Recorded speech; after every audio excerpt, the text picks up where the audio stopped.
Il y a une règle fondamentale qui sous-tend tous les évangiles et tout le Nouveau Testament, c'est la lutte des classes. On parle des païens, mais les païens, dans le contexte des évangiles, ce sont des gens qui sont dominés, qui sont exclus, qui sont marginalisés, qui sont asservis. Ça, c'est la réalité. Et cette réalité, ça veut dire aussi qu'ils souffrent de cette situation et qu'ils voudraient y mettre fin. Ça, c'est une réalité. On ne peut pas oublier cette réalité fondamentale. À savoir une tentative pour mettre fin à ces inégalités. C'est un discours gauchiste, le christianisme. Et de toute façon, là, je viens d'écouter encore des tas d'émissions chrétiennes sur ce sujet. Il est clair que le grand enjeu, c'est bien évidemment de montrer que les païens peuvent, sinon prendre la place des juifs, du moins se trouver au même niveau qu'eux. Ça, c'est indiscutable. Ça se voit à tous les niveaux. Et d'ailleurs, quand un païen lit les évangiles, et il voit que les juifs sont détrônés, il y a une certaine jubilation à lire cela.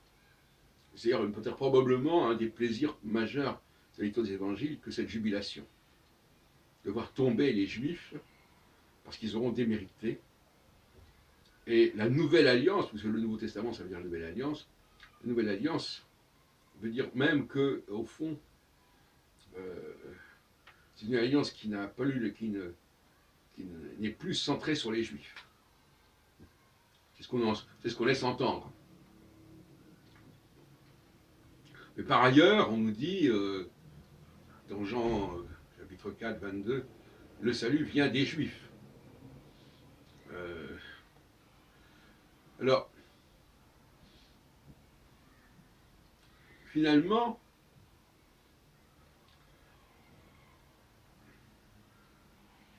la question, et c'est là qu'il y a une entourloupe si vous voulez, la question, c'est qu'il y a effectivement un partage. De toute façon, dès que nous avons un don, nous faisons partager. Un grand compositeur comme Beethoven ou Mozart, il partage. Est-ce que ceux qui profitent de ce partage deviennent Mozart ou Beethoven? Non.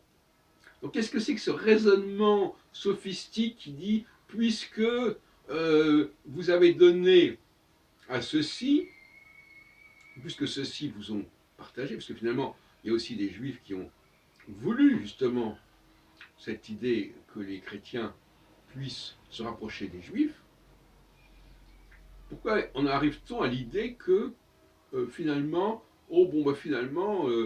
ces gens-là sont identiques, sont au même niveau qu'eux? De toute façon, la source n'est jamais au même niveau que ces affluents. Il y a toujours une descente, quelque part. Donc c'est quand même évident. Alors,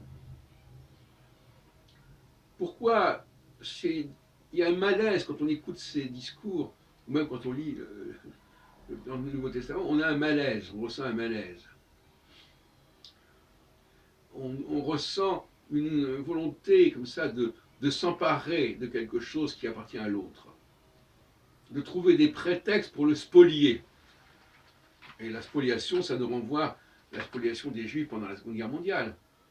On veut prendre ce qui leur appartient, on veut prendre leur appartement, on veut supprimer leur concurrence, etc. Tout ça, ça ne sent pas très très bon, en réalité. Heureusement qu'il y a d'autres auteurs, comme Luc Henrist et d'autres, qui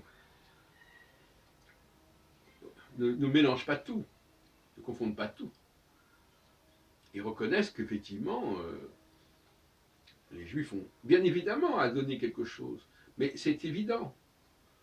Dès qu'on a quelque chose, les autres en profitent de toute manière, d'une manière ou d'une autre. Même quelqu'un qui fait une très grande découverte, les gens en profitent.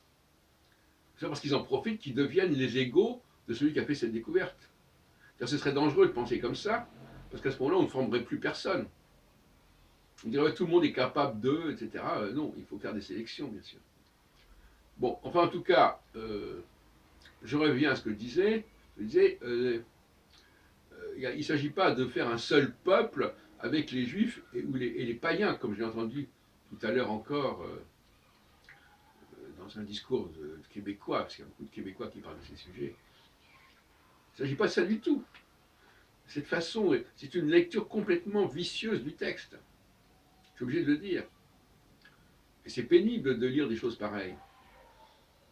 Parce que, euh, non, il y a, les Juifs, la Nouvelle Alliance, on en a parlé 100 000 fois, la Nouvelle Alliance, Henrist le dit aussi, la Nouvelle Alliance, Jérémie 31, c'est pas du tout la disparition de l'alliance avec les Hébreux. Et c'est pas non plus l'ouverture avec les non-hébreux. Mais qu'ils puissent en profiter d'une manière ou d'une autre, qu'il puisse y avoir un certain partage des richesses, oui, mais le partage des richesses, ça ne veut pas dire devenir celui qui donne ses richesses.